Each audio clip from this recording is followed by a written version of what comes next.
Chicago Council on Science and Technology is an organization started just a few years ago, and our mission is to raise the awareness of the importance of science and technology among our citizenry. And our citizenry encompasses the Chicagoland area, because we cannot do that throughout the United States. There is information at the front desk.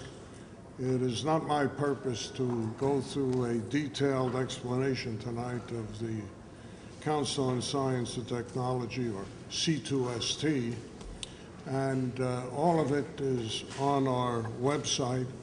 I encourage those of you who have not become members of the organization to become members if you enjoy programs such as the one that you're going to hear this evening. With that, I would like to introduce the moderator, a sitting director of Argonne National Laboratory, Eric Isaac. And before becoming the director of Argonne, Eric served as the deputy laboratory director for programs, with responsibility for overseeing the laboratory's strategic planning process. He earlier distinguished himself both as director of the Center for Nanoscale Materials at Argonne and a professor of physics at the University of Chicago James Franck Institute. And before that, he was a member of Bell Labs, 13-year member of Bell Labs, member of the technical staff, director of the Material Search Department, and a director of the Semiconductor Physics Department. Received his PhD degree from MIT in the area of magnetic semiconductors, and was a postdoctoral fellow at Bell Labs.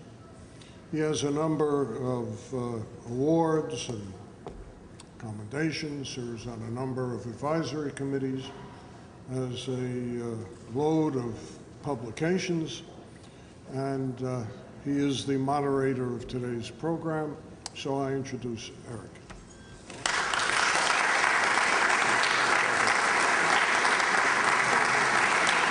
Thank you, Alan. It's truly a pleasure to be here tonight, in particular for Alan, who, as he said, he was the director of Argonne from '84 to '97. I think you're probably the longest standing director at the time from anyone. And I want to say something which I'm sure many people have said to you, Alan, but the laboratory still lives off of your vision from the 90s. We have one of our main features is a cyclotron, the advanced photon source. You start powering it from a power plant and you start charging a battery. It's much more efficient to do that, it turns out. But tonight we'll talk not so much about batteries, something that Argonne works a lot on, but on fuel. And alternative fuels, also something we work a lot on. And our two gentlemen here, Chris and Seth, spend a lot of their time thinking about how do we get to the, if you will, the scalable biofuels. And that's one of the interesting things. So what are the challenges in biofuels that we'll hear about tonight? Again, we're talking about a third of our total consumption, or a third of our consumption of petroleum we need to do something about it. Can biofuels actually supplant that 30%? That's a big question mark. Today, we do produce a lot of biofuels. Seth will talk about this. About 10% of our fuel is not petroleum. It happens to be from biofuels. It happens to be from corn. That corn is about, to get 10% of our biofuel, 10% of our fuel needs from corn is about 30% of the corn produced in this country. And you'll have to corroborate these numbers, but recently this Congress was considering going from 10% to, what was it, 30%? 15%. So that's another 15%, so that's another 15%, so we're going to 45% of our corn. Soon, it doesn't take a lot to use all of our corn just to produce ethanol. So clearly that's not a viable path toward biofuels, in that to really replace a significant amount of our petroleum, you need to use all of our corn. And of course that has the economic impact of impacting our food supplies, and we don't want to do that. That's just not a US problem, that's an international problem. So there's economics associated with just going to corn, and we'll hear about other opportunities. I also should say that there's subsidies. You'll hear about this too from Seth. There are subsidies. Currently, there's a subsidy for biofuels, so it's not coming for free. If it were allowed to go to free market prices, it would be at something like a half a dollar per gallon. So something like a half a dollar per gallon of ethanol is subsidized. So it's a lot of subsidies and something that, the question is, do we want to support that? So the bottom line of the discussion tonight is these are big challenges. We're going from a fair amount of ethanol, 10%. We want to replace 50% of our, do we want to replace 75% or 100% of our petroleum? It's not just an engineering problem. It's a real basic science problem. Is how do we understand how to convert something other than for example, corn? Corn isn't very hard to convert. Other things like cellulosic materials are hard to convert. So the moral of tonight's story is there's science in there, and it's a lot of science that has to be understood. And not only the science that has to be understood, but how do you take the science and then scale it to something which is huge, which is 7 million barrels equivalent a day. So I've been asked to make a few comments about how the DOE is addressing some of these major challenges. By the way, biofuels and fuel switching is one of the many challenges we face. And the DOE, of course, is interested in not just biofuels, but solar, nuclear, transportation, I've mentioned a number of times, energy storage. How do we store energy for automobiles? How do we store energy for the grid when we talk about variable sources like wind and solar? So I thought I would mention just a few things that the DOE is doing today, in part because it also gives context to what Chris is going to talk about, these Energy Frontier Research Centers. The DOE really has gone through a transformation in many ways in the way it's thinking. It's gone from a really, certainly the Office of Science has gone from a very basic science organization to one that thinks much more about mission. I'm from Bell Labs, Alan's from Exxon. We spent many years doing research in the service of mission. And in my opinion, research in a mission environment is actually not only good for mission, it's also really good for science. That's why transistors are invented. That's why great innovation like CCD won the Nobel Prize last year. It was innovated at Bell Labs in the 60s for a mission.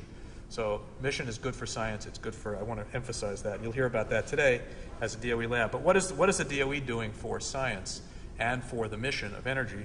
They've recently, with our new Secretary of Energy, Steve Chu, have launched 3 new programs. The first was the Energy Frontier Research Centers, the EFRCs, and Chris will talk about this. It's about a $250 million program funding about 46 centers.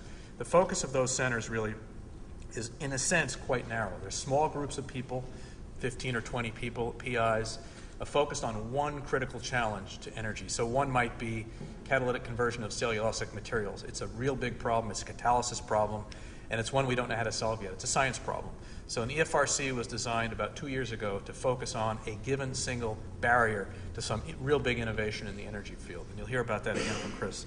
The second thing created, in fact, when the Secretary of Energy first got in, he happens to be a Bell Labs alum. He happens to have been a director of a lab, Lawrence Berkeley Labs, and he right away recognized there's something bigger out there. How do we get something that's really vertically integrated like Bell was or like Exxon was, all the way from the basic science out to a product? In your case, it was petroleum or alternative fuels. At Bell Labs, it was going from basic science and condensed matter physics out to communications and telecommunications systems. So he created these things called hubs. And he probably used the word Bell Labs too much. I'm sorry he didn't use the word Exxon, because Exxon and IBM and all these industrial companies that had mission were really good at doing their mission, but also really good at science. He did say, Bell Labs, that these are really vertically integrated, multidisciplinary groups of scientists, engineers, and actual people making product, all working under one roof. The one roof was an important piece. People driven by a mission, driven by basic science, solving the big problems that the engineers told them they needed to solve, not just pie in the sky, blue sky, that would create it. He created 3 of these. The first one was in building efficiency, which is now, that was one in Pennsylvania, I believe. There's one in solar fuels, which is similar to what we'll be talking about tonight, using the sunlight and converting like plants do, sunlight, CO2, and H2O, and making sugars or making alcohols. That was the second one. Big problems, right? But by the way, building efficiency is 50% of our energy consumption today. So we waste 50% of our energy just in throwing it out in heat. So efficiency is a real quick way to win. And the third was in nuclear fission, and that one also a hub designed at the scale of about $25 million a year. That's the second thing. So that the EFRCs you'll hear about tonight, they're hubs you won't hear about anything but I'll say. And then the third, which is called ARPA-E. So I don't know how many of you know about what DARPA is. So it's Defense Advanced Research Programs that were designed by the military to address really aggressively very, very high-risk problems, but that would directly impact the military. And they take credit for the internet all the time, and it's partially their credit. But they also take full credit for all these stealth bombers that are going into, for better or for worse, into Afghanistan. Those were innovated by DARPA, solving a real problem in the battlefield, but using basic science as a source. We now have an ARPA-E that's funded at the level of, I'm going to say, $400 million a year. Is that right, Mark? Yeah, $400 million a year to address these kinds of very high-risk problems addressing several researchers. So there are three things that are going on right now which are really new and really addressed at being aggressive at trying to take basic science, the stuff we do, the stuff that Seth and Chris do, and address these big problems. Now, I don't want to go through all the, I guess Alan asked us to talk about these EFRCs, and I won't. I'll leave it to Chris to talk about the EFRC that he will address, which is focused on catalysis, this important problem of catalysis in energy. But I will say there are about a half a dozen EFRCs specifically in this biofuels regime. One was Institute for Atom Efficient Chemical Transformation. That's what Chris will talk about. One is called the Center for Advanced Biofuel Systems, which is down in Missouri. Just to give you a sense of what these are, one is called Center for Lignocellulose Structure and Function at Penn State, and one is called Combustion Energy Frontier Research Center at Princeton. So these are very focused on, one is combustion, one is on really catalytic conversion of lignocellulose, but very focused, as I said, and hopefully going to have huge impact, and Chris will convince us that they're high impact. So let me finish up. I don't want to take all of their time. I could stand up here and probably don't want to do that, but let me just mention just a few comments about Argonne. Many of you know us. Alan was a director there. We're about 25 miles from here. We're run by the University of Chicago. We have been since our inception in 1946. We're about 3,200 people, about $650 million a year, and we do a lot of basic science from high energy physics and astrophysics. I think Mike Turner's somewhere here in the audience, and we spend time working with him on basic science and astrophysics, computational astrophysics, all the way to the kinds of things you'll hear about today, really addressing major energy challenges from biofuels to solar energy to energy storage to even nuclear energy, where we got our start. Our original start was, of course, Enrico Fermi's second pile, Chicago pile. So that's really Argonne. We focus on these basic science solutions to the big energy challenges. And with that, I think I would like to stop and introduce our two speakers. And I think, Seth, you're going to go first. And what I guess I'll do is I'll introduce Seth, let him speak, and then I'll introduce Chris, rather than try to do them both at the same time. Seth came to Argonne as a postdoc fellow in photosynthesis in 1989, and then until 1992. And then he left Argonne, which is always a good thing to get experience outside, to go to Abbott Labs. And he was at Abbott Labs for quite a few years, for about 6 years, where he did research in the pharmaceutical discovery. Then he came back to Argonne because it was such a great place. In 1998, he rejoined as the associate director of the chemistry division, which is his background. And in 2001, more recently, he joined our energy systems division. He serves as Argonne Lab's relationship manager for the DOE Office of Biomass, so that's has been his focus. He chairs the Council for Chemical Research and is a member of the State of Illinois Biofuels Task Force, and is the iBio Biofuels Task Force. He holds a master's degree in physical chemistry and a PhD in biophysics from the University of Virginia, and a bachelor's in chemistry and environmental studies from the University of Pennsylvania. So please join me in welcoming Seth Synder.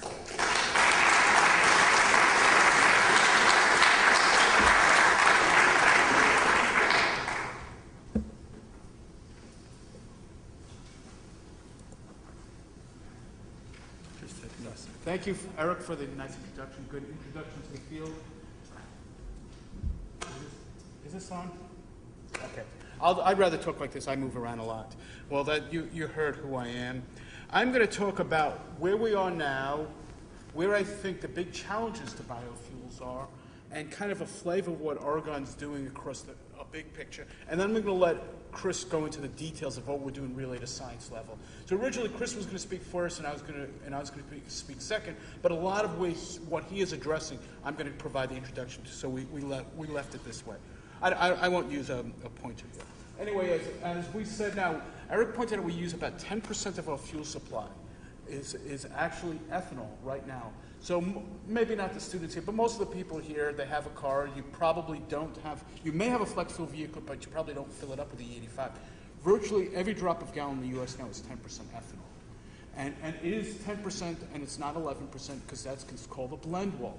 We cannot blend legally. We don't blend above that because of there's policy reasons and all. So we are at what we call a blend wall. So we actually have the capability to produce a lot more ethanol at this point in time, but we're not doing it because we have no place to sell it. It's actually, and when you drill down to it, I wrote there, it's the third largest supply of light-duty fuel. If you look at the gasoline or the fuel that goes into your domestic vehicle, The single largest supplier is still oil that's produced in this country. We import 60-something%, but the 30-something% is still the largest single supplier to put the fuel in your tank. The second biggest is Canada, and the third biggest is ethanol.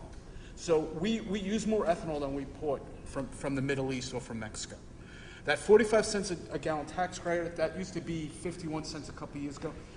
And that becomes an interesting policy question, because we have enough Midwest congressional representatives, senators, representatives. It's hard to move those things. This huge incentive to keep these in there. It may come down. It has stepped down a little bit over years, but it hasn't gone away. So that's another big status going on. Another thing, if people in the business now, something called RFS2. That stands for Renewable Fuel Standard.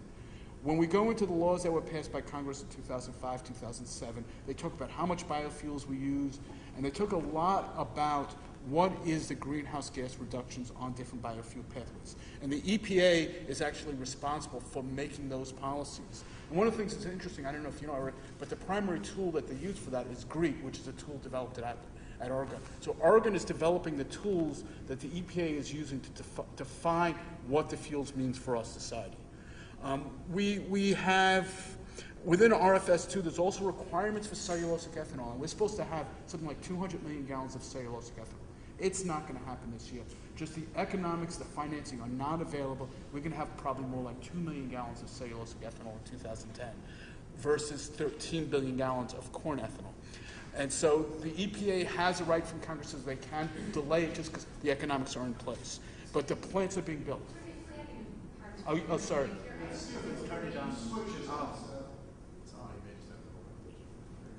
You know what? I'll do. Sorry, I apologize. I thought it was on. Is this better? Oh, sorry. Sorry about that. I thought I was heard. I just pace a lot. I can talk like this. So what is happening now with the cellulosic ethanol is that we were supposed to have about 250 million gallons in 2010. It's not going to happen. The financing is not in place to build the plants. Some of them are being built. There's about a half a dozen around the country.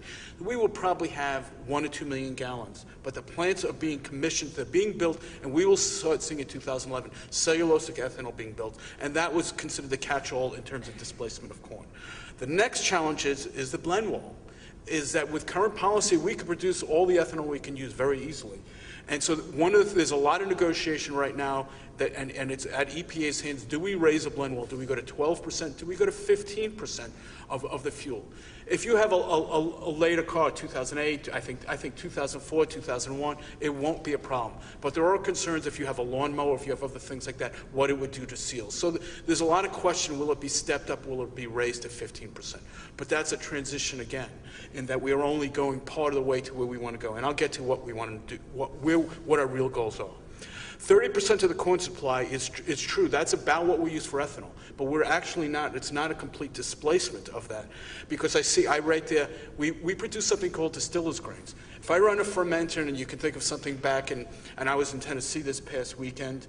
In Tennessee, you think of a mash fermenting, you get solids to the bottom. That's called distiller's grains. It's all the protein that was in the grains is in the distiller's grains. That is being used as an animal feed, primarily for cattle feed. So what the primary use for corn in the U.S. is animal feed, and it's still going that way. For the protein and the fiber, it's still going that way. So it's not like we are pulling it from a food supply. We are changing how it's being used. The distiller's grains provide most of the nutrition that cattle need instead of the whole corn. They still need a calorie input, which can be brought other places. But it is not just, it's not removing it, it's a displacement of it. The other thing that happens is I address this all the time, and actually I had suggested, I'm talking to a meeting about this, there's a lot of concerns. We're going to run out of corn. We are not running out of corn. All of the growth in biofuels and corn has come from increasing yield. We're looking at things like GMO crops. Companies like Pioneer, company like DuPont have significantly increased yield per acre. So we're using the same amount of land and we're producing more corn mostly because of genetic modification. These plants are better at tolerating drought. They use less fertilizer per yield. And so we're getting from the same amount of inputs, we're getting more and more corn. So that's really where it's coming from. That's the current status. What do I see as the barriers? And this is my opinion, but I think a lot of people will agree with it. Sustainability. This is something that is very high in the minds of the Department of Energy. We work very closely, a lot of people know with the Department of Energy. This has become a buzz over the past year and a half or so. And what do I mean by that? I mean the greenhouse gas emissions. I've heard a couple people at the reception ask me about that. Well, what about this? And another thing that within there besides that is water utilization. That's a high priority. I'm going to show you some analysis and later on of what Argonne is doing in that area. Another is land use changes. There's been a direct and indirect land use changes. There's been a couple of papers that came out, actually the first one in Science in 2008, and says, if I take an acre of corn in Iowa or Illinois and I grow corn and I use that to produce biofuels, somebody will go to Brazil, cut down an acre of rainforest to displace that crop exactly. And so that is addressing the sustainability of that. And so there's a lot of analysis in terms of what to do in the sustainability. So that's the first big issue that's coming up in biofuels. Can we increase bioenergy use, biofuel use, and do it sustainably? The second thing is compatibility, and this is a lot of what Chris's research will go to. What I mean by this is that I mentioned we may go from E10, 10% blend, to 15%. We are not going to go to 100% blend. That's generally accepted. You can run some vehicles on, but ethanol is not, we're not going to run jets on that. So when I say compatibility, the buzzword that has come in now is drop-in fuels. I want something that doesn't look like ethanol, but something that looks like gasoline or diesel or jet fuel. That I don't have that question. Do I have 10% today or 15% today? It doesn't really matter. I may use a more sustainable feedstock, but I want that product that meets the performance we need within our society. And so there's a big emphasis right now on compatibility, and the buzzword became drop-in fuels. And it's not just in the vehicle, it's in the transport and in the production. So when I go to a farm in Iowa and that farm produces corn, it goes to an ethanol mill, they actually put that either on barges on the Mississippi or they put it in rail tank cars and transport it to a refinery where it's blended right before it goes to the service station. We want stuff that could be put just right in the pipeline as the gasoline or diesel or the crude oil, and so you don't need to duplicate infrastructure. And so that's part of the compatibility, is the compatibility of the overall process, not just the end use. And that's a big part of what Argonne's work is going towards. Economics. Eric mentioned economics a couple times. Petroleum refineries are large integrated operations. There's a Whiting refinery that's right over the border from Chicago, and I believe Ralph can tell me that produces about 4.5 billion gallons of fuel per year. So that produces more fuel than we did ethanol a couple years ago. It now produces 1/3 of the fuel of the entire ethanol output of the U.S. is in one refinery. That's a big refinery. So we have the economics of most petroleum things is get very big. That has to do with thermodynamics, and all. I won't go into the details. The other part of the economics is that the refineries don't just produce fuels, they produce other things. The BP Whiting refinery actually produces a lot of asphalt for roads. Most refineries produce a whole suite of chemicals, whether it's finishes for floors or it's solvents for paints. It's a whole suite of materials that we call the chemical industry is made from the same resources. That is a smaller volume. It's about 9% of the volume of what fossil fuels goes to the chemicals, but it's a significantly higher part of the profit of the industry. And so we need that whole suite of products. So that's very important. And then when we think about biorefineries, they need value-added products. And finally is regulatory. And I used to say it's too high for my pay grade to talk, but that sentence came from here. But the things that here, and it's a bunch of lingo, is EPAC, which is the Energy Policy Act of 2005. That said we're going to grow in ethanol. That was with President Bush. ESA, Energy Independent Security Act, 2007. I have some details on it. That has very specific mandates to how much biofuels we use. RFS 2, which basically is saying how much greenhouse gas emissions on different fuel types. RPS, which is state by state, that's renewable power. And so certain states say 5 or 10% have to come from renewable sources, and whether we have some cap and trade. These are the kind of regulatory issues that are defining the field right now. So I will move on from there. I'll talk briefly about regulatory. This is what ESA, this is a law of the land all Congress put in 2007. We are currently in 2010, and we are at the target date, which is 13 billion gallons. We're at the target. But if you notice, by 2022, it says we produce 36 billion gallons of biofuels by the year 2022, and there's all sorts of specifications corn ethanol, cellulosic, advanced biodiesel, and I won't go into a lot of details there, but I can tell you where that number was. I was kind of part of the panel that kind of defined these numbers. And the numbers came from 2004. They said, okay, we will, in 25 years, whatever the number was out, we were going to have 30% of the fuel of the 2004 fuel supply by that date. And that's where the 36 billion gallons came from, that it was 30% of the 2004 fuel supply. So within that regulatory environment, we have, as I said, the R for the greenhouse gas reduction and the blend wall as the big issues. I won't talk much about regulatory. Sustainability. This is an area Argonne actually has a huge effort in. I mentioned land use changes. So this is the type of inputs that goes into GREET. And by the way, if you want to look at Argonne's work in GREET, just actually Google the word GREET, and it's the very first hit. We own the word GREET at this point in time. It's an application with about 10,000 users around the world. If you submitted a proposal to DOE to fund a biorefinery research, you were required to do a GREET analysis in your proposal. So it's in there. So we have within there what are the feedstocks you grow. We show corn. We look also at things like corn stover, which is the residues of corn, switchgrass, poplar trees. We look at different conversion pathways. Are you going to use a biochemical? Are you going to do fermentation? Are you going to use catalytic like Chris does? So we look at a lot of different pathways. We are now, as you see in the bottom in the yellow, we're looking at what is that land use.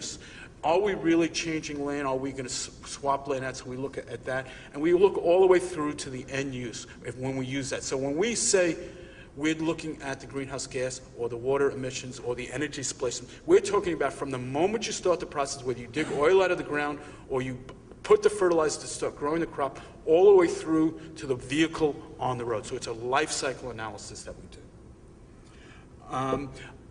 It's come up a lot in the last year about water use, and I'm not going to go into a lot of details, greenhouse, but I'll show you a little example on water. I know I hear talks and people tell me, oh, if you are modular, if you want to produce a gallon of ethanol, it takes 1,000 gallons of water. And if that was so, it wouldn't make much sense. And it's how you look at the equation. So these red bars here I show are where we produce corn. And if you notice R5, that's Region 5. This is EPA Region 5, which is right where we are, Ohio through Iowa. We produce most of the corn in the U.S., and most of the ethanol is produced in that Region 5. Within that, if we look at the blue, it takes very little irrigation. If you drive from here down to Urbana, you see lots of cornfields. You don't see them irrigated. It is naturally rain-fed. So there's not a large water input to them. If you go out west, if you go out towards Region 9 or western parts of Nebraska, Region 7, then you're looking at area that has a lot of irrigation, but much less production. So if I said, okay, if I am going to grow corn in western Nebraska, then it takes 1,000 gallons of water to produce that gallon of ethanol. But most of the ethanol is produced with no irrigation, so it's a different equation. This is work of May Wu at Argonne, and we drill all the way down to this. Is how much water are you using per mile you drive? And this is an average for a U.S. fleet. Region 5, where we are, you're using about 0.6 gallons of water to drive a mile. And as an example, petroleum's a little more efficient. Petroleum's about half or a little less than that. If you go to Region 7, then you're using 21 gallons of water to drive a mile. So now that we're talking about out west. So could we say we use 1,000 gallons of water to produce a gallon of ethanol? Yes, you can. But is it meaningful? It depends on how you look at the numbers. It's really where it's coming from. And so where most of it is of ethanol is produced in the U.S. is actually fairly efficient. This is just an example. We've done it on energy use, on petroleum, on coal, on natural gas, on greenhouse gas. I just use it as water because there's a lot of current interest in that. What are we doing in the field for this? So I'll jump from analysis into field. This is work of my colleague Christina Negri, and she's actually now in western Nebraska. This is a site we have in Murdoch, Nebraska, which is a town of about 7 people, I think. I don't know. I actually have not been there, but I asked our postdoc who goes there all the time to find it on the map, and she could not find it on the map. So we have here on the left, on the picture, we see a cornfield. And what we see to the side of it is poplar trees. And poplar trees are something that we have a long history of growing in Argonne. Poplar trees have something that's called a phreatropic. They grow roots until they find water. And so if you plant them when there's a lot of shallow water, they'll grow very fast. If you're familiar with poplar trees, they grow like weeds. If there's no water available, they'll grow down. So we have planted this here. We are catching runoff from from the cornfield this is now an irrigated field that has nitrates, as nitrogen is added as a fertilizer. So we're capturing the fertilizer, we're capturing the water, and we're growing additional poplar. I don't go through all the analysis here, but we're doing things like monitoring the girth, how fat the tree is, and how tall they grow as a function of how much of this free water and fertilizer we're getting. And from that, we are actually drilling down, and going back to the computer, doing models of this. So here's the state of Nebraska. And what we did is, I see the bars there, is the red is the buffer. We call this land here, I'll go up a second. We call this the buffer that we put here. And we've done by GIS maps how big the buffer is, all the fields. We actually did a GIS map for the whole state of Nebraska, is that we look at the buffers. And we said in this location 2 here, which is a dry region, we actually can supply all the feedstock we need to support an 80 million gallon, which is a commercial scale biofuel plant, just on harvesting the buffers. So this is free water, free nitrogen, actually has an environmental benefit. We're preventing the water from getting into the streams that would go to the Mississippi. So we provide an environmental benefit, and we can completely supply all the feedstock necessary to support a biofuel plant. And then the corn itself could be used for other uses. So this is the type of work we're doing at Argonne. It's basically, it's not free because it would take work and all, but it's a much better use of the land. So that's an example of the kind of things we're doing. And we're going to be doing this significantly more going into next fiscal year. The Department of Energy is increasing our funding in this area, and we're going to be trying this in other fields and probably do this in Illinois next. Compatibility is an issue, and most of it, Chris will talk about this a little. One of the things that Eric didn't mention is, besides the EFRCs and the hubs and the ARPA-E, is on the Department of Energy's biomass program had their own little thing there called consortium. And this was a $35 million consortium. It's funded by ARA, which is a Recovery Act, there was 2 consortium, one on algae and one on advanced biofuels. And Argonne's a member of the Advanced Biofuels Consortium. It includes NREL, which is our sister lab in Colorado, P&L, which is our sister lab in Washington State, as well as about a dozen different companies and universities.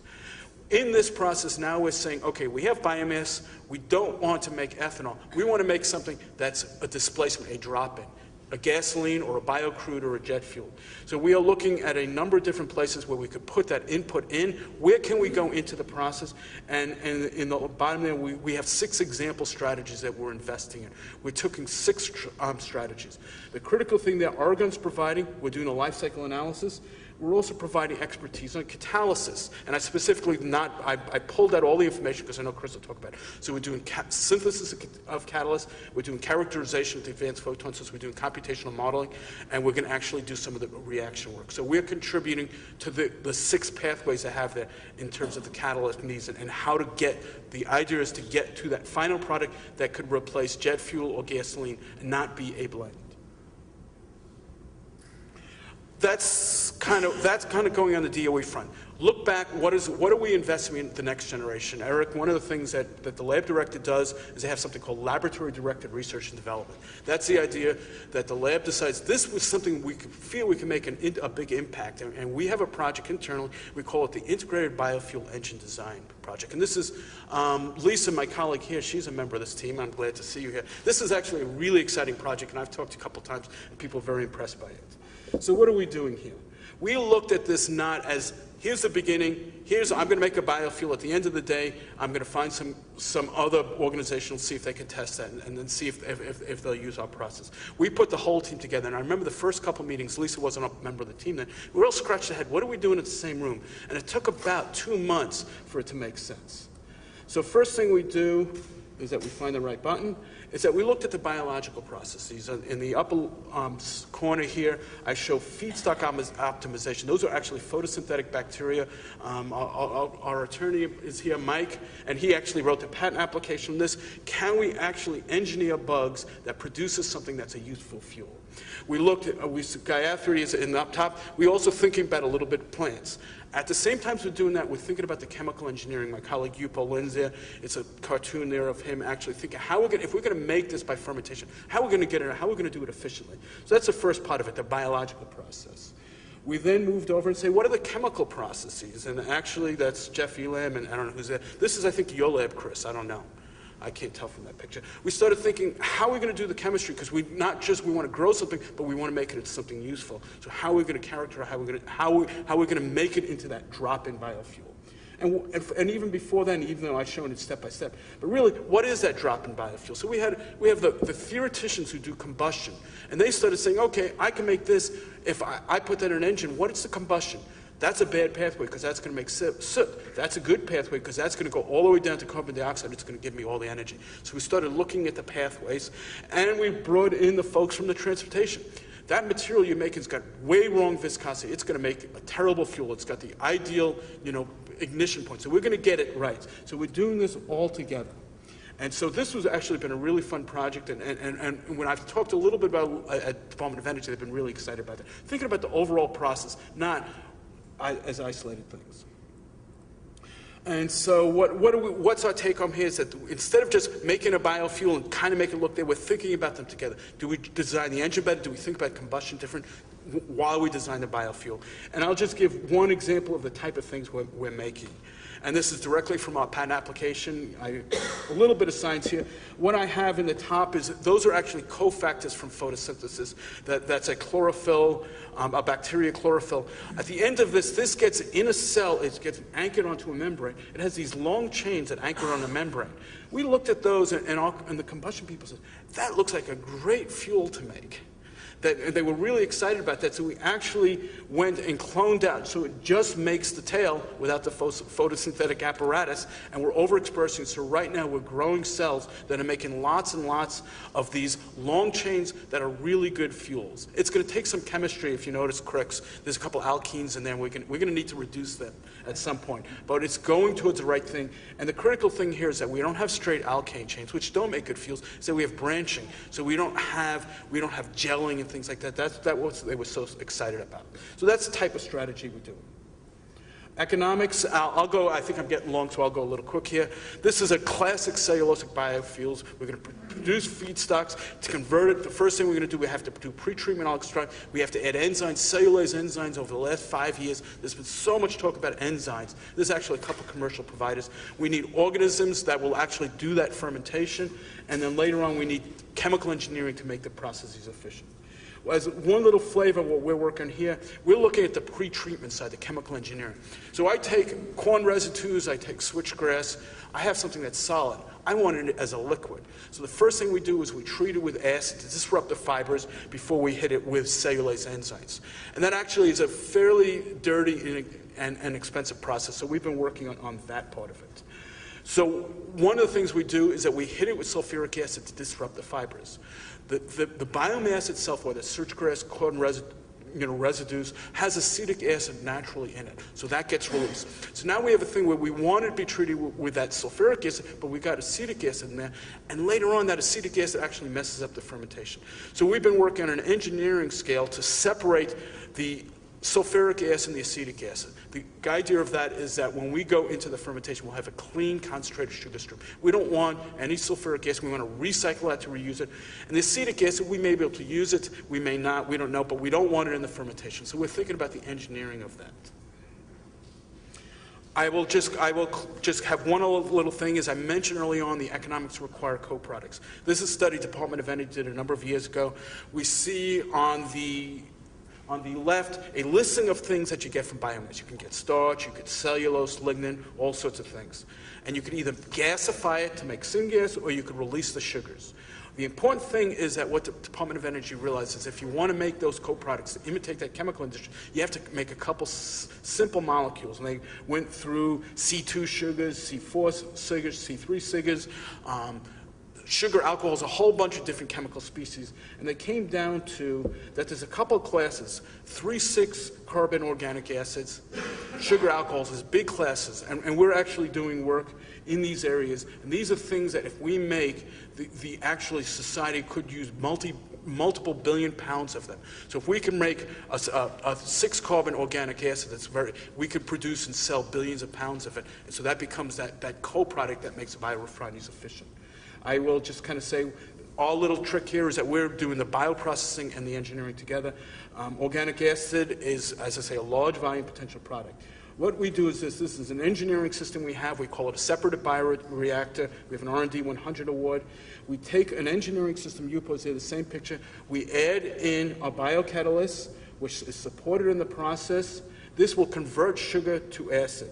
When we flow in the sugar, it actually gets converted to acid, and the acid gets separated out of the chamber, so it leaves the fermenting area and goes to a concentrated tank. And so this is a process we've done for a lot of time. We're in the process of licensing it to Nalco, who will hopefully be a commercial provider of it. And in a nutshell, it does this. You take a conventional process where you would do a fermentation of sugar. You would have to neutralize it to make a salt. You have to recover it with sulfuric acid, and then get the product.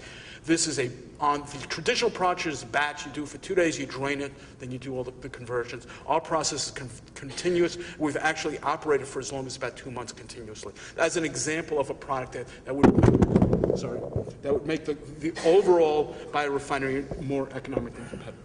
So I think that is all I have to say. And just some acknowledgments there. Our sponsors, Department of Energy, USDA, some privates, and this is actually, I represent here just one of many people working in this area, and my take-home message is thinking about sustainability, compatibility, the economics, and the regulatory side. And I think we'll do questions after.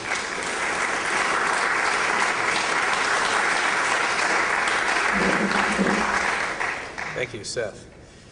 So let me introduce now Chris Marshall.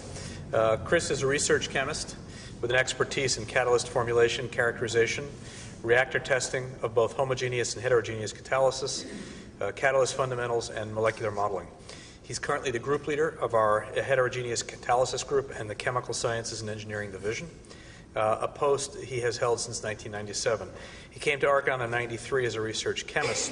Before that, he was in R&D for, 12 years at Amoco Oil Company, someone who knows the business pretty well. And he holds a master's and a PhD in organic chemistry from Michigan State University.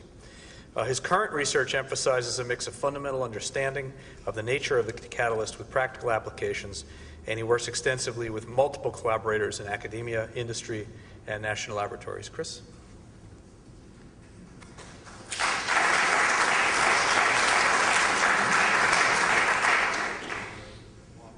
Thank you for that very nice introduction, Eric. As I said, Eric said, I'm director of one of the new Energy Frontier Research Centers called the Institute for Atom Efficient Chemical Transformations. The key word in that whole name there is atom efficient. We're very interested in developing catalysts that can be used long-term in the bioprocessing for efficiently converting biomass into materials that can be blended into the gasoline, diesel, et cetera, that we use for transportation work there. So let me. Okay, so basically Seth gave a very good talk about biofuels and sustainable biofuels. There's many things that need to be worked on along these ways. There's a lot of technology that needs to be developed along here and for various types of feedstocks. Okay, the supply chain has to be made relevant to what we've got out here. Okay, the material has to be sustainable, and Seth talked about that.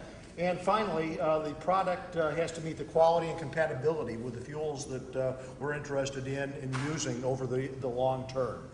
For the foreseeable future, gasoline and diesel will be the transportation fuels that we will use. And I can't see that that's going to change anytime soon. So our center is basically involved in doing fundamental research around improving the product quality and compatibility for fuels in the future. Okay. Seth talked a bit about alternative energy sources. There's a lot of those sustainable, renewable, such as wind, solar, geothermal, hydroelectric, ocean and waves. We're concentrating on just that one in the lower right-hand corner, which is biomass. Okay, and we're very interested in improving the processes that are going to make biomass in the future compatible with the kind of transportation industry we're all used to.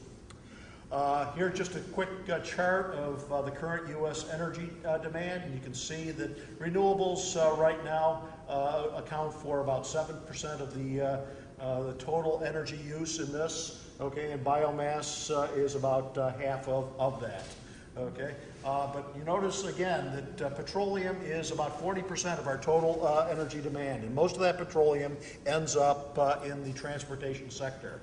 Okay, so if biofuels is going to be in the energy the things, we've got to make that material compatible with the stuff that we're already used to, because it's not going to stand as an industry on its own.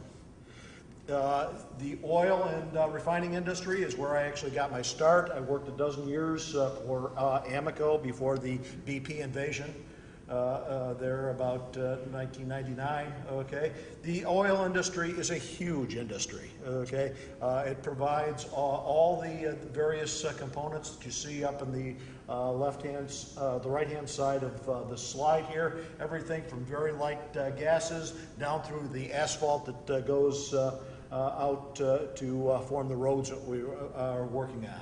Actually, I did some work while at Amoco in asphaltenes and processing those to make more and better gasolines. And I can tell you that some of the biofuels, feedstocks we're dealing with are actually giving us a lot more trouble than heavy oils did. We at least knew what we were dealing with there. But basically, if we're going to make biofuels, they must be phased in with the existing infrastructure. We need to be able to get those into the pipelines and blend it in with the gasoline.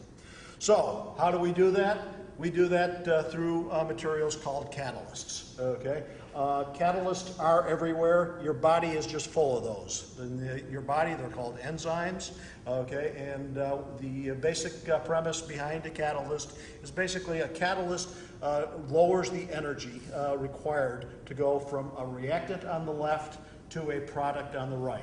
Okay, if you look at the upper right-hand corner there, the top curve, if I had a pointer, is the normal way in which a reactant, such as a sugar, is going to go to a product such as a C6 hydrocarbon. Okay, there's a lot of energy that needs to be put in to get that downhill to do that. Now, the positions of the reactants and products are governed by the laws of thermodynamics. Okay, and the laws of thermodynamics can't be changed. Okay, Congress can change all kinds of laws, you know, but these ones are cast in stone. What we can do, though, is change the route in which the material goes from the left-hand side to the right side. And what we do is we use catalysts, okay, which are what I call molecular matchmakers. Okay, they bring the reactants over the materials that we're interested in. You can see the cartoon up in the upper left-hand corner, and they convert that material to the products at a lower energy. And hopefully we can use that to not only lower the energy of the system, but to guide the products to the types of products that we are interested in. Okay.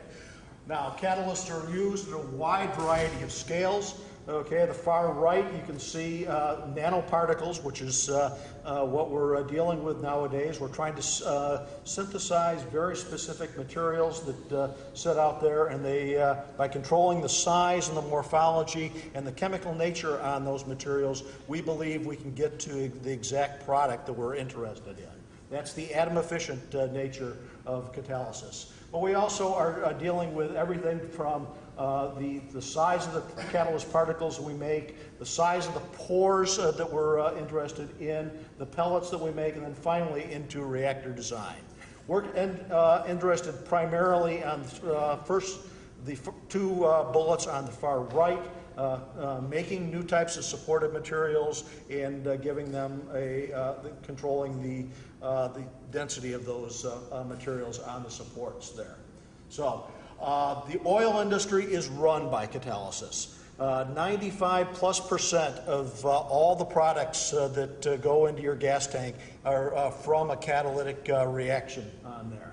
Okay, the catalysts increase the yields, and they give rise to the performance demands. Just an example is the fact that all the octane that is received from that runs your gas tanks, or your your car doesn't knock, okay, comes from the fact that we've got reforming catalysts which are able to give us the proper mix of hydrocarbons to prevent that. So again, biomass must be brought into this types of infrastructure if it's going to make a long-term effect on the thing. It's not going to be an industry just in itself. Okay, so what are the problems with biomass blending with either gasoline and diesel? Okay, and what do we have to work on there? So first of all, biomass is loaded up with oxygen. Okay. Okay, and basically that oxygen content causes incompatibility with gasoline and diesel. Okay, we can't put sugar into our gas tanks, even though it might be nice and sweet. So basically, we need selective removal of oxygen. And I'll talk in just a minute about that selective oxygen removal. Okay, we don't want to take all the oxygen out of glucose, for example, because that will end up with cyclohexane, which is too light to go into gasoline. However, you leave one oxygen behind there, which we don't know how to do, okay, and you end up with something like cyclohexanol, which is a beautiful blending component with gasoline, has a very high octane number, and gives us a lot of good characteristics. Okay, we have catalysts that either don't work at all for taking that oxygen out, or they over hydrogenate and take out way too much oxygen. Okay, the volatility issue. We need to not only get gasoline into our tanks, but once it gets into the carburetors or fuel injectors, it must be volatile. C6 sugars are solids. They don't volatilize very well at all. In fact, if you heat them up, they turn to carbonaceous materials. Okay, and C6 hydrocarbons are vapors. So we really need to modify the molecular weight of these materials to get us into materials that really fit in with what we're interested in.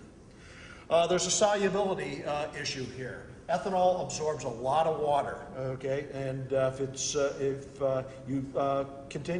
one of the questions with the blend wall is if we add too much ethanol into the gasoline, are we going to pull in too much water to that? So higher hydrocarbons or alcohols would be preferred to that. Biomass has a very low, relatively low hydrogen to carbon ratio, and this gives rise to a lot lower energy content. For example, E85 gives you about 70% the MPG of gasoline. So adding hydrogen to this should be able to increase the amount of energy content to the materials we're interested in making here. And then finally, the location, okay? There's a lot of water content in biomass, okay? So a biomass industry is envisioned to be a local phenomenon, probably about 100-mile radius, whereas there's not a refinery at every 100 miles there. That's because there's so much water there that you don't want to carry water halfway across the country. You're going to process it smaller, okay? But with smaller comes the fact that you don't want to build large refinery units on this. So basically, we need to develop catalysts which will lower the severity of that type of processing there. So now, Eric pointed out that ours is just one of 46 Energy Frontier Research Centers. The call for these proposals came out about 2 years ago, okay, and Argonne responded with ours and a couple of others that we worked on. We actually were partners on others along with that. Okay, there's now 46 of these that were awarded across the U.S., and we just celebrated our first anniversary for these types of things. So our center is called, as I said, the Institute for Atom-Efficient Chemical Transformations. It's a teaming of 4 groups. Argonne is the lead for this, along with Northwestern University, Purdue, and the University of Wisconsin.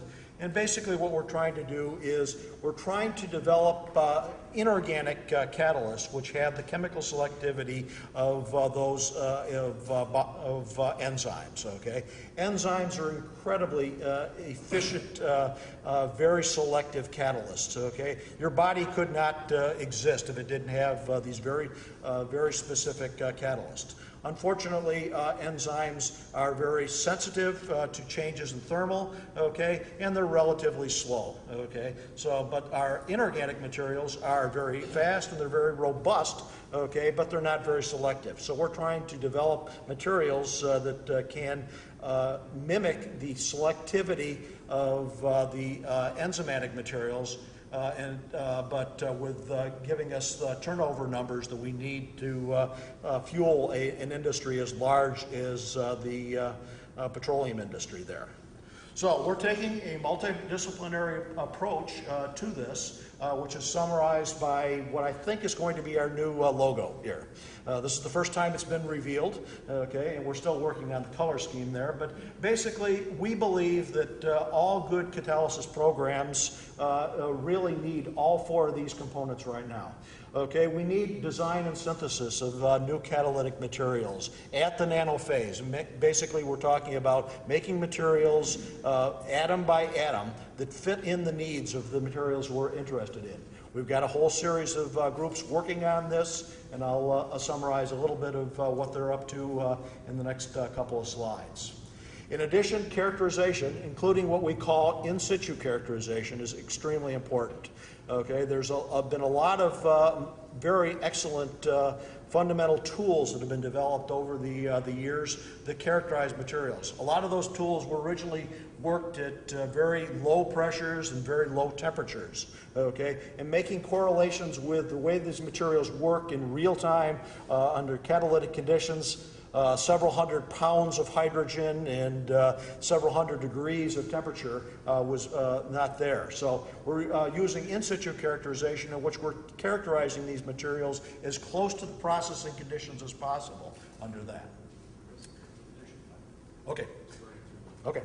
You got too much time, huh? Yeah, that's why you wanted to go first, huh? Okay, anyways, so we're also doing computational studies, okay, and finally, a catalyst is not a catalyst until you put it into a tube and find out what comes out the back end. So we've got a lot of work going on in evaluation of mechanistic chemistry. So under the synthesis subtask, we're working on a whole series of different materials. The first is making nanophase materials that will improve the activity and catalytic selectivity of these materials. This will be a single metal or a metal nanoparticle that will take and do one reaction very quickly. Okay, we've also are working on pairing up metals within a reactor scheme in which a reaction goes over a green catalyst, okay, then interacts then with the red catalyst to form the product. And coupling those two reactions there is both a chemistry and an engineering problem there. But what we're really interested in is the way that enzymes work, what we call synergistic multifunctional catalyst, in which we've got two sites, okay, closely coupled together, okay, to work together to make various materials. This is the way an enzyme works. The one part grabs onto a molecule while the other part does the work on that molecule. Okay, sort of like two or three kids in a playground situation, and when one kid holds a kid down while the other one beats the hell out of him. So this is the kind of thing we're trying to do. We're trying to make the kid that holds the kid down also the kid that beats on the other kid to make him do what they want to. Okay, so for an example, here's the type of molecules that we get out of biomass. These are aromatic ethers in which a metal function can hold down the molecule while a hydrogenation catalyst will add hydrogen to remove that. Under the area of in situ characterization, we've got a lot of very great tools such as the electron microscopy center at Argonne, which give the pictures right here, and we're learning a lot about the control of the nanoparticles in there. Okay, one of the signature areas, though, that we're working on extensively is the advanced photon source, shown in the upper right-hand corner. This allows us to look at the metal particles under realistic conditions, high temperature, high pressure, and reactor conditions there, and see what the metals are doing under those conditions. Okay, so. Theory, as I said, is a very important aspect of that. We're very interested in not only how the individual nanoparticles of metal react, okay, but how those nanoparticles interact with the support that's really holding the whole thing together.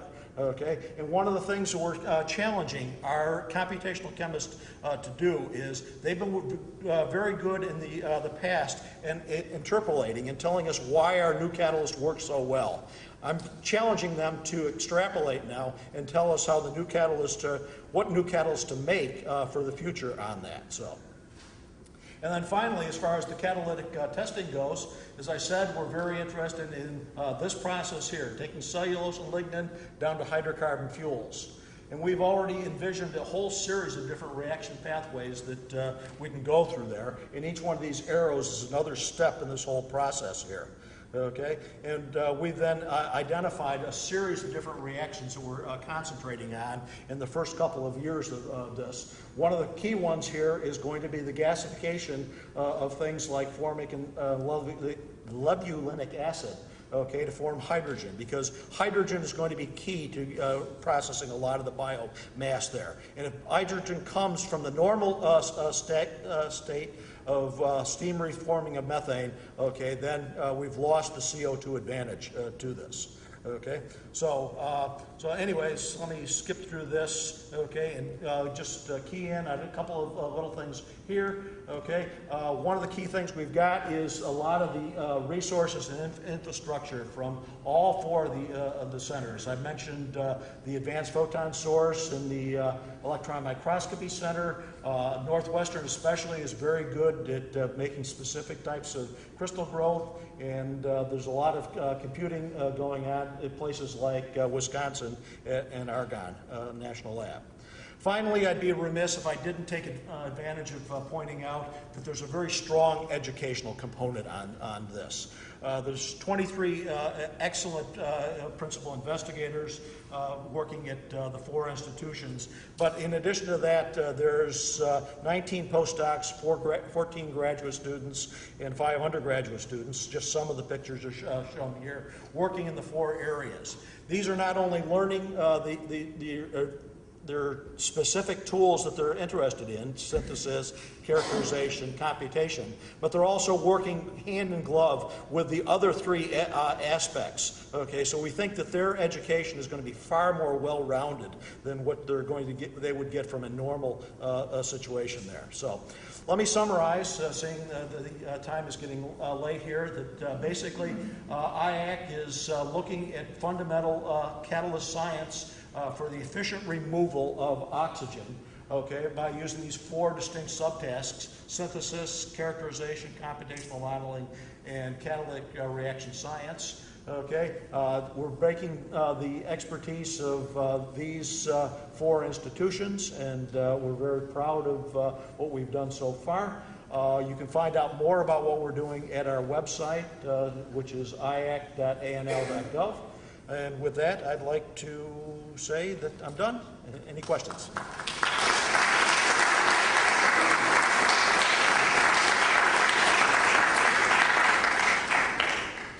So, questions? Yeah. Seth, why don't you guys come up here so you can face your...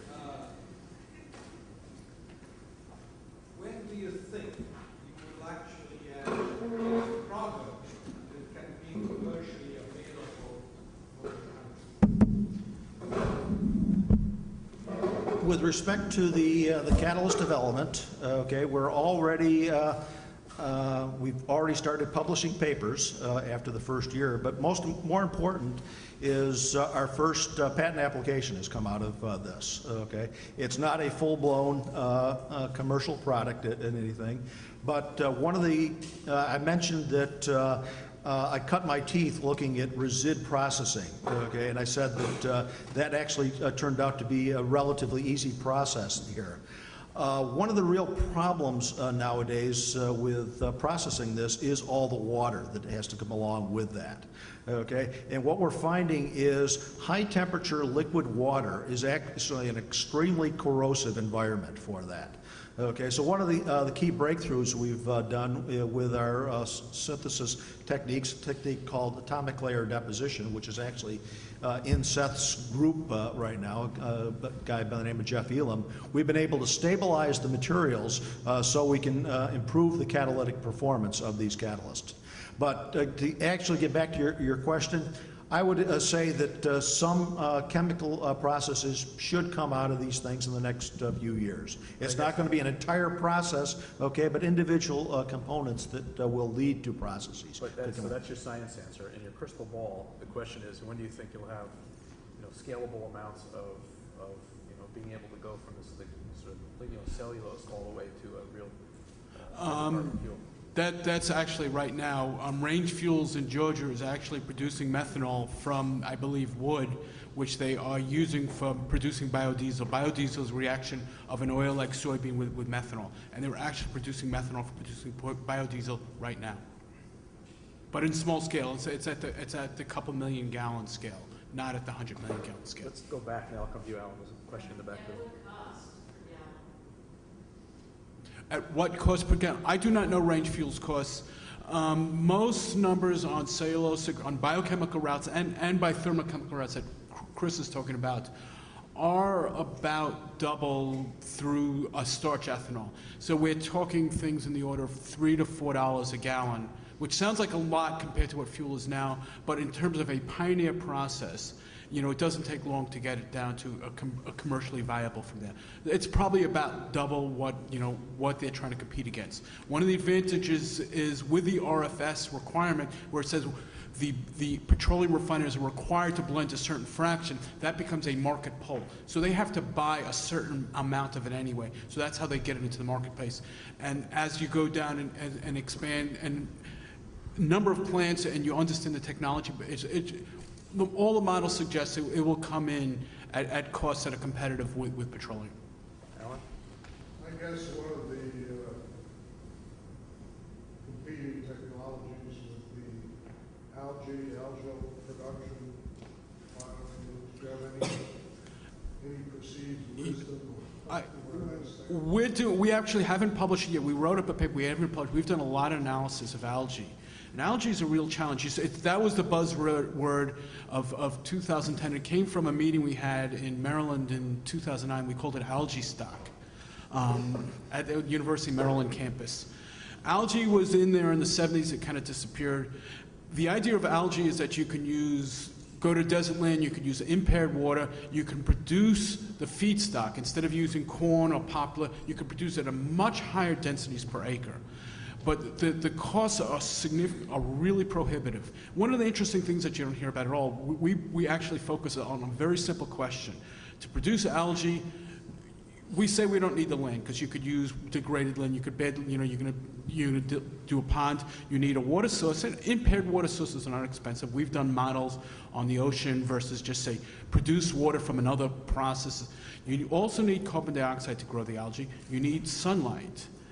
Some people, and actually Faoud, who's in the chemical engineering department, he's designing reactors that he could deliver the sunlight correctly. We've been focusing on CO2 delivery, and we did an analysis to grow a pound of algae, you need 2 pounds of CO2. To make a commercial scale, how much CO2 do you have to deliver?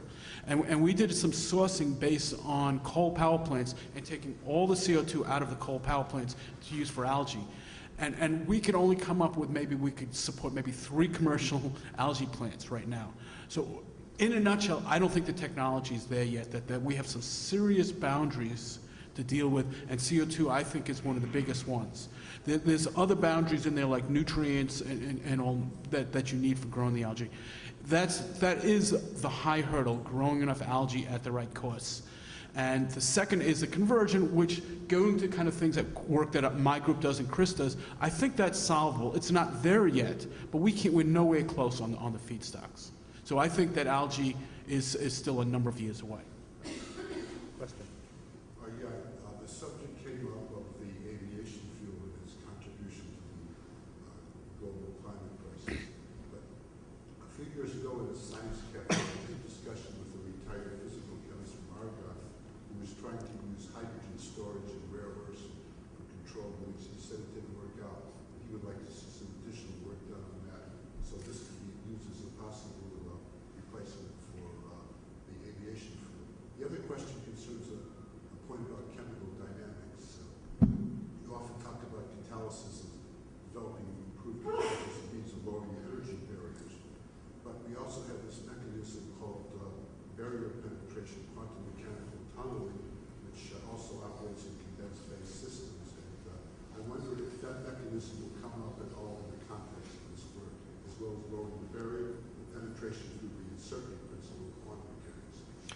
Our computational chemists know about these types of things and are calculating it. So far, the types of materials that they have been calculating on and looking at do not undergo any kind of tunneling mechanism. I think that that's probably for the large quantities that we're talking about, the tunneling mechanisms and things like that have a lot more to do with the electronics industry rather than the thermochemical processing that we're dealing with here. So, now, what was your first question? I'm sorry. It's about the potential replacement for aviation fuels. So they have these science cafes throughout Chicago. Mm-hmm. One of the persons who was at that a few years ago was a retired physical chemist from Argonne. He talked about some of his earlier work there on hydrogen storage in rare earth metals, controlled release of hydrogen as the potential replacement for aviation fuel. Mm-hmm. Unfortunately, he said he didn't work. He's retired years come to IIT, and he's continuing to work on that in his spare time. Yeah. Is there any possibility of looking at that from a new perspective and see if that can be one way of dealing with this terrible problem of greenhouse gas emissions from the aviation? Hydrogen is a very, very long-term answer. Okay, I think hydrogen is will be one of the fuels out there in the future. Okay, but the real problem with hydrogen is there are no hydrogen mines. Okay, hydrogen has to come from someplace else. Okay, and of course the obvious place you'd like to take it from is the largest source of hydrogen on the planet, which is water. Okay, but and there's work going on in that, not quite as aggressive as it was just a few years ago when the so-called hydrogen economy was right around but it will be a long-term solution. It's a clean solution on there. I mean, the problem he has, which is catalysis, is the problem tenfold for H2O. Right. Splitting H2O is a very highly energetic process. So if he figures out first this process he's trying to figure out for these carbon, these more organic materials, maybe we'll be able to figure it out for H2O, but it's a real tough chemistry problem. Can I just add one small point? You addressed a very important point. Aviation fuels or jet fuels is that, as Eric mentioned early on, the electrification of our domestic transportation is going on very rapidly, and Argonne has a much bigger investment in that than in biofuels. That is seen as meeting a domestic market. I own a Prius, other people may have a plug-in vehicle. That is not a solution for aviation. We're not going to have plug-in jets. Sure. And so actually the DOE program, they're quiet about it right now, but they see that as a much bigger society barrier, is that we're going to we may have peaked in gasoline use in 2008, and so we are actually not increasing gasoline use, but we expect use of jet fuels to continue to rise for the foreseeable future. So a lot of our work will be focused not displacing gasoline, but actually making fuels that are suitable for jets. Yes. Is this technology expected to reduce pollution compared to our current energy sources, number one? And number two, is it expected that this technology would ever be more environmentally friendly than electrical transportation with automobiles? I mean, are we looking at this as a transition type of technology, or is it actually something that would compete in terms of energy, environment with electrical? That's a great question. First of all, I always say bad jokes. We're not trying to reduce producing, we're trying to oxidize it, but that's a bad joke. I think if you look at the real world, is that we're going to have a dual society for a long time. Most of the people with suits on or dressed professionally probably live in a place where they have a garage and they could imagine plugging in their car.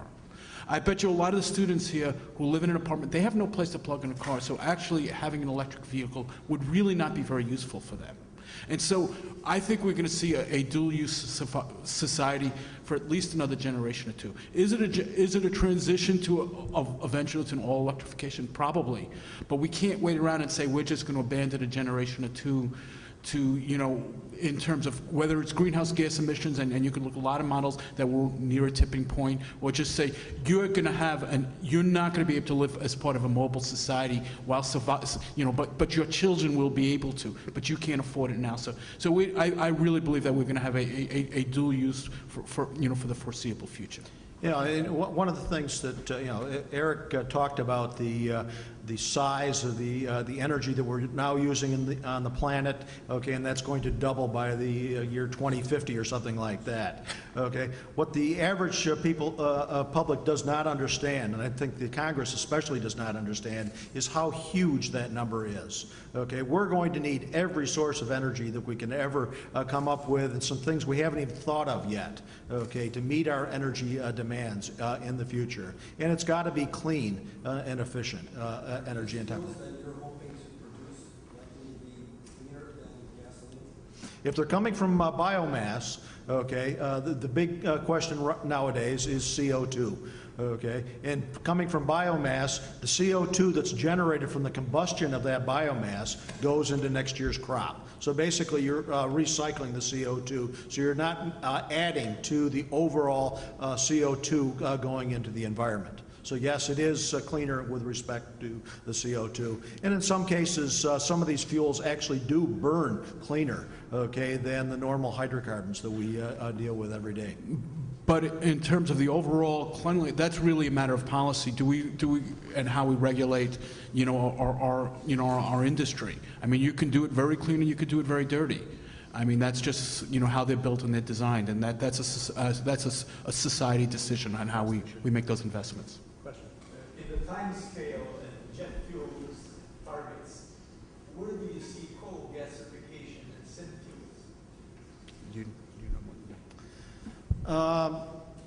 Syn fuels keep coming back again and again. Okay, they had a strong interest around the Carter administration.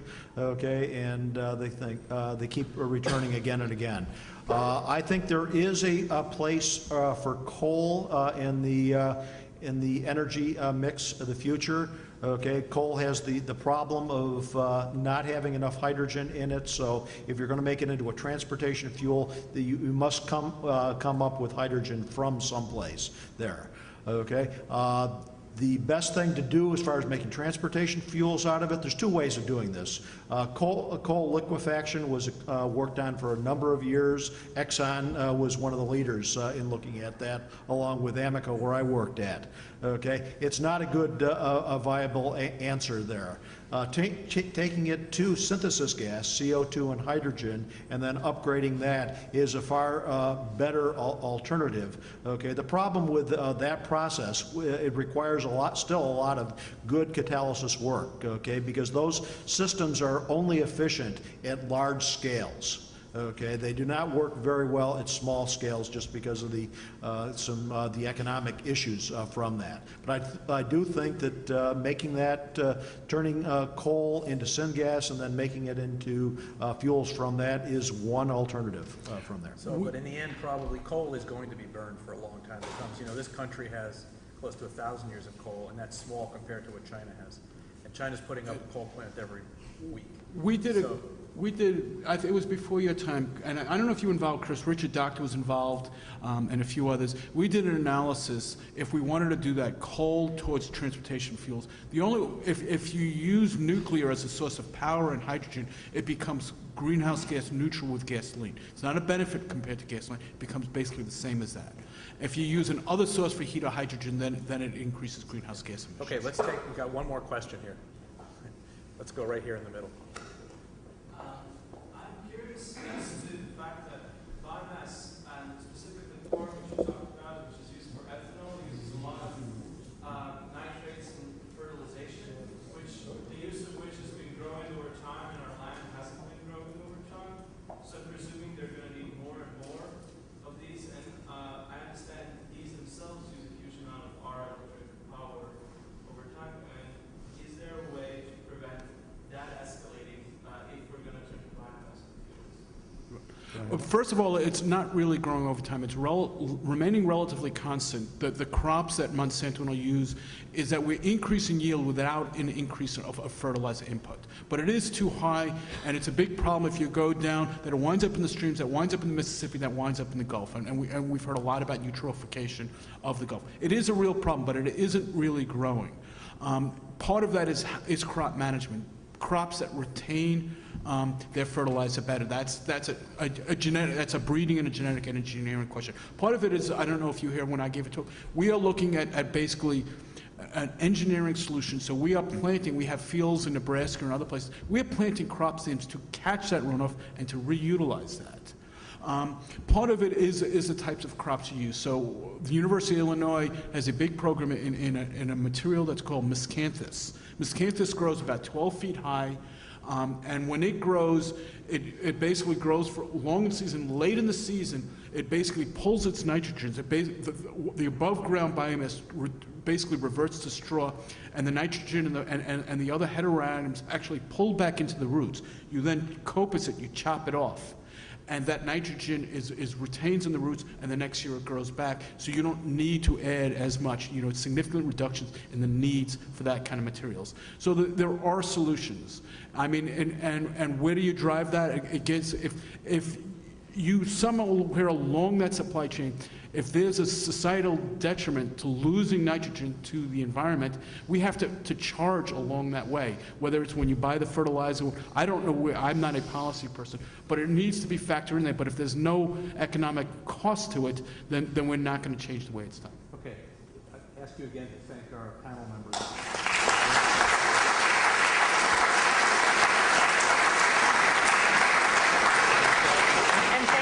Thank you to Eric Isaacs as well for taking the time and helping us introduce our panelists and doing our Q&A.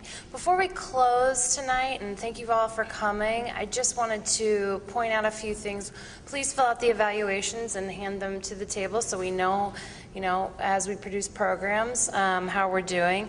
The second is that I wanted to take a moment to express our gratitude to some of our major funders this evening, and if those, as I call you up, would just like to stand up here and get a few shots, and that is Bob and Laura Chris, Dr. Alan Schriesheim, and Art Shaw.